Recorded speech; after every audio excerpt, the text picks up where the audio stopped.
What's good, y'all? Welcome back to Conversation Piece, your place to discover the untold stories of Indianapolis and all of its incredible people. My name is Patrick Armstrong. I am your host, and this is The Open Door, our monthly series where we literally open the studio door and sit down with members of the community to talk about whatever is on their hearts. If you want to learn more or you're interested in participating, go to conversationpiecepod.com and click on The Open Door. And last but not least, shout out to Life in Indy and the team over there for sponsoring this series. Now, without further ado, let's get into it. My guest today is Kelsee Hankins. Kelsee, thank you for joining me. Of course. I am just connecting with you through you filling out the form, so I don't know a ton about you. And for anybody else who might be in the same boat as me, do you mind sharing a little bit more about yourself? Sure. Hi, I'm Kelsee B. Hankins. I usually add the B. Kelsee B. Hankins. Yes. Okay, I apologize. No, you're totally fine. The more you know. The more you know. Yes, but I am an actor, performer, singer here in the city, but I've more recently transitioned into arts-related marketing. Okay. Yes, you may find me at kbhartsandmedia.com. I work with a lot of performing arts organizations here in the city. Okay. As a content creator, as a digital marketer, I do a lot of outreach. So my network's been pretty wide over the last 15 or so years that I've lived in the city. Okay. I've worked with pretty much every arts organization in one capacity or another, as a performer, as an educator, a stage manager, a technician, stage manager. I said that already. All of the things. All of the things. Literally, all of them. For sure. There isn't really much I haven't done at this point. So now I like to share my knowledge of some of the performing arts organizations in the city with other people. Yeah, absolutely. That's kind of how I ended up here. All the things, all the organizations, I love it. And then over 15 years, that's a lot of time to be able to do a lot of those things. Yeah. Okay, so like what are you here to talk about? What's on your heart right now about? Sure. Whatever. This spring in the city, there is a lot going on. Okay. Lots of people don't realize that we have arts organizations in this city celebrating 30 plus years in action, several with 50 plus years in action. Okay. Most people only know about the big stuff that happens here in town, like IRT, Broadway Across America, all of those like bigger commercial shows or the theaters that you go on a field trip to. Yeah. As like a kid. For sure. But like the Indianapolis Men's Chorus is in their 35th season. Okay. And it is a huge organization of men who sing, but they come from all walks of life. Yeah. You have men who are professional performers. You have men who are teachers. You have men who hold completely unrelated jobs, but they're producing a professional level show right here in the city. And so many people are like, Indianapolis has a men's chorus? Sure. Like, I live here and I'm thinking I'm asking that question. Exactly. Look them up. For you will sure. be entertained no matter what you do. Let's see what else. I made a whole list. Have you ever heard of If Theater? Yes. I live right down the road. Oh, perfect. Yep. Okay, great. So they're in their 25th season. Yes. Yes, they host a Fringe festival every year. Performers come from all across the globe. They come from all across the U.S. They do magic. They do music. They do plays. They do, you name it. You can see it. One-man shows, historical dramas, one-woman shows about many, many things, from children all the way up to adults. They've got just about everything. Yeah. And for artists in this city, they provide like rehearsal space, marketing help, technicians, all of these things. But people don't necessarily know about them because they're a smaller organization. Yeah. So it's one of those places where I'm like, have you heard of this? Yeah. Do you know this place exists? For sure. Please go check them out. They're a local business organization, really, that is doing a lot of good work in the arts community. Like, they have a show coming up that I think a lot of people would really like. It's called Reefer Madness. It's a musical. I wonder what that's about. I'll let you guess. It's exactly what it's about. It's based on a movie, but it's campy. It's hilarious. Is that like the old school, like 1930s, like marijuana is bad? Yes. Okay, yeah. Yes. It's like based on that, but then they made a newer version of the movie a few years ago. I couldn't tell you how long ago. Hilarious. But definitely, like that right there, it's a little off the beaten path. It's not necessarily a show you want to take your kids to. Sure. I mean, you could. What's on the Fringe? That's why exactly. But it's definitely something that I feel like people are like, oh, well, I don't know what this is, but we shouldn't go see it. That's exactly why you should go see it. Exactly. So I'm always introducing people to like, check this place out. Yeah. Give this place a look. They need your attention because our arts communities can get very, very circular Sure. very quick. Like if I'm doing a show, I'll be like, hey, come see my show. My friend will pay $20, $30 for a ticket. 6 weeks later, I'm going to go buy that same $20, $30 ticket For sure. to see their show. Yeah. So we don't necessarily branch out of our little social bubble. That's also our friend bubble, our work bubble. Yeah. Very often to bring in new people. So I've kind of made it a goal of mine in the last 3 or 4 years now to really be like, hey, you, this looks like something you'd be interested in. Have you heard of this? Yeah. And introducing people to new shows that way too. Yeah, you're establishing that connective tissue that hasn't existed, even though we've had, even that people might be surprised to learn, a thriving, maybe vibrant art scene and performing arts scene here in the city.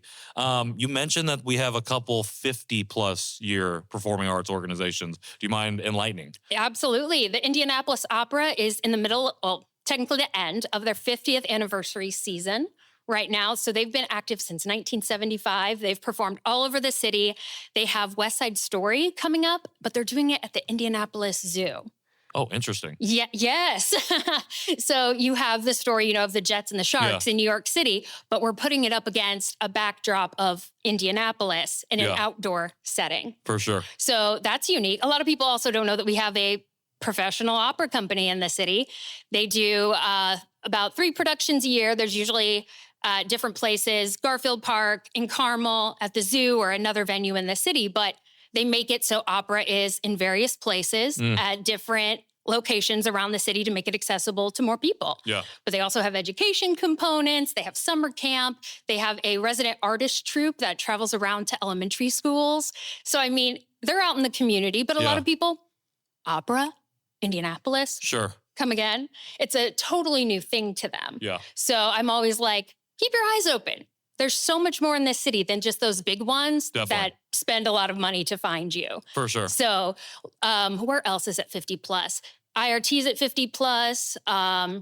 Beef and Boards is at, I think, 52 years now. Yeah. That's up on the northwest side. It's one of a few remaining dinner theaters in the city, but they bring in a wide variety of performances every year. They do some of your more new stuff. They do stuff that's geared to specific audiences very clearly.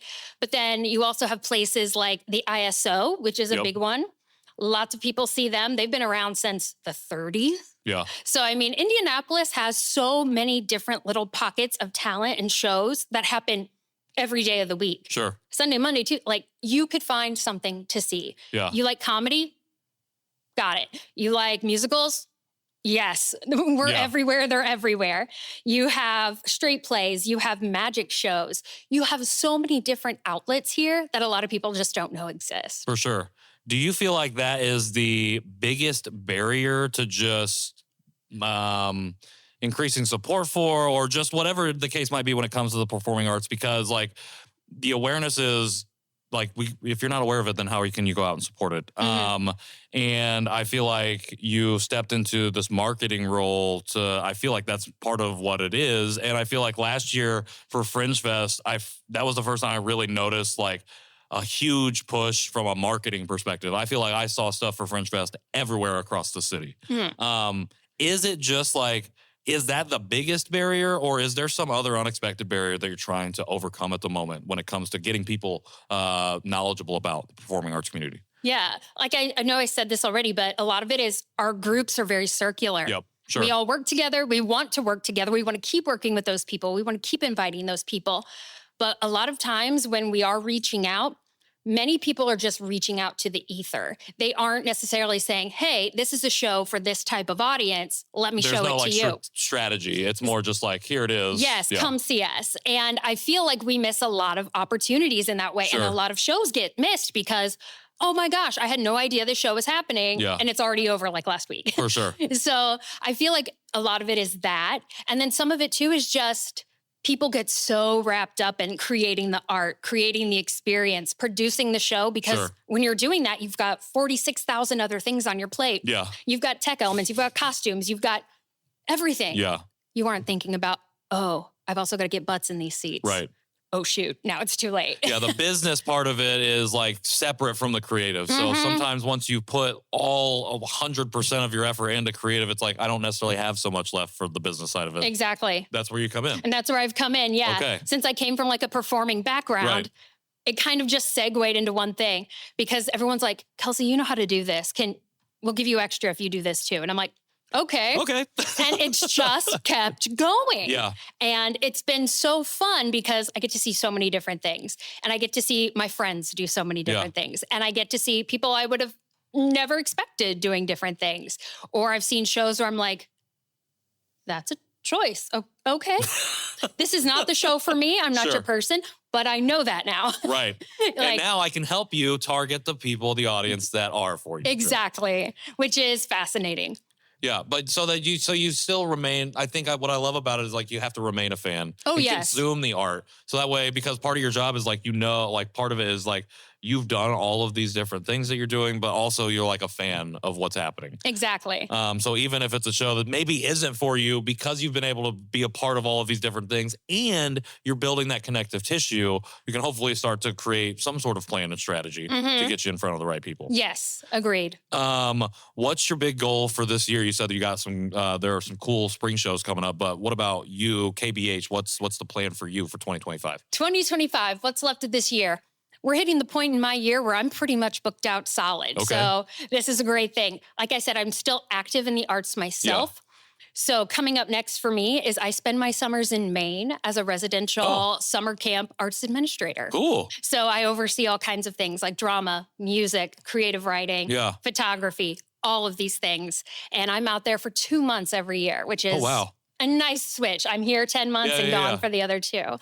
After that, I literally come back and I am Tara Leeward at the Indianapolis Zoo for Zubu every year. Okay. Yes, you may have seen my picture on some marketing here and again. So, all right. Particularly around the Halloween season, I end up on a lot of people's Facebook feeds. I end up on a lot of billboards and advertisements, but you might not recognize me because I'm in full outfit. Sure. But and then after that, I work with the symphony on Yuletide celebrations. So nice. I keep myself very busy and booked most of the time. Yeah. So it's a cool transition from more of performing into more administrative production, direction, and creation. Yeah, I love it. What do you find? Do you find, I'm sure it changes every year, but like when you go to Maine and you're gone for those 2 months, what do you come back with when you come back to Indy? When I come back, because I stay in a very rural place in Maine, and then I come back here and I live downtown. Okay. So it's night and day. One of the first things I look forward to when I come back is literally just the sounds. The cars, the honking. Yeah. It's weird, but having been down here for so long, it's almost like a soothing white noise sound. And hearing the people on the street screaming at each other, for whatever reason. It's not like New York City or a major city like that, but like I hear people laughing, posing for pictures, stand still, and like all that. I love it. It's one of my favorite things about living downtown. Like I don't have to be a part of it, but I love walking by and hearing what you're up to. It's great ambiance. Oh, 100%. 100%. Well, that's a perfect segue into this next question, which is you've been here for 15 years. You're in the heart of downtown, but not only that, you're like building community and connecting people all across the city. For you, what does Indianapolis mean? What does Indianapolis mean to you? To me, I think Indianapolis is, well, one, it's home. It's the home I built for myself. It's the home that I created my own community within. And when you come from like a performing arts place, the majority of us get into the performing arts to be in a community. Yeah. We're with our friends. We're creating with our friends. We're creating and building something new every, 6 to 8 weeks with people we grow really close to or people that are already in our lives. And it's just my home. I love it.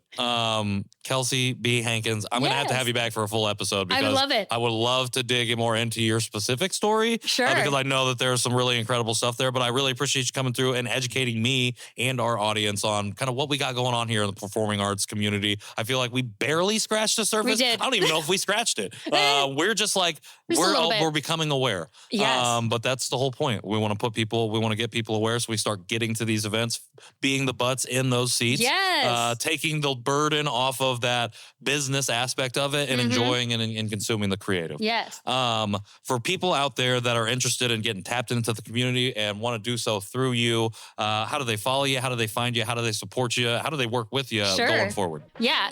You can find me on Instagram, Facebook. I'm all over those. Kelsee422, so Kelsee 422. That's where I am all the time, Instagram and Facebook. But business-wise, I'm kbhartsmedia.com. Otherwise, feel free to drop me a DM, but that's my business end. For sure, and booked through the year, so you'd be looking at 2026. Yeah.